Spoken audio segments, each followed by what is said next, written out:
This year, several states have been experiencing outbreaks of measles, and because measles spreads so easily, health officials out there are urging Americans to get vaccinated. So to learn more, we're joined by Dr. Susan Kline, who is a professor and infectious disease physician with the University of Minnesota Medical School. Dr. Kline, thank you for joining us here on First Alert at 4. Now, according to the CDC, the U.S. has reported over 1,300 cases of measles so far this year.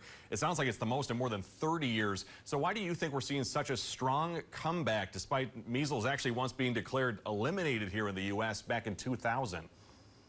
Well, I think there are really two things impacting this. One is the vaccination rates in this country, and the other is travel-related cases with people coming back from countries that are also having higher rates of measles than they have previously.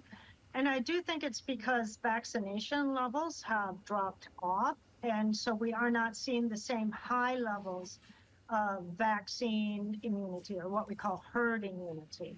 And so when there are more non-immune individuals in the community, then it spreads more readily. And Dr. Kline, in your line of work, how do you talk with patients or those families who are hesitant about getting vaccines, or how do you approach explaining the importance of getting them? Well, what I would say is that the vaccine is safe and it's effective. And that if you get 2 doses of the vaccine, there's over 95% immunity, protects you lifelong from measles. And it's much safer, in my opinion, to get the vaccine than to risk getting measles. We do know that measles can be a very serious illness, especially for young children. And, so it's important that they have this vaccination to boost their immune system, to protect them from the disease. Vaccine-induced immunity, as I said, is very high. The lack of immunity could lead to complications such as pneumonia, hospitalization, encephalitis, and sometimes these complications can be fatal. So I think it's not a risk to take, and it's safer to get the vaccine. And Dr. Kline, what symptoms should parents or our Northlanders who are watching out there, what should they watch out for, and when do you think they should seek medical care if they suspect of having measles?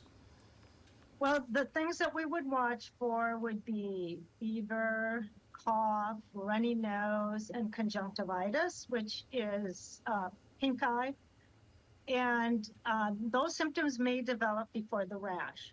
The rash can take 4 days to form after those initial symptoms.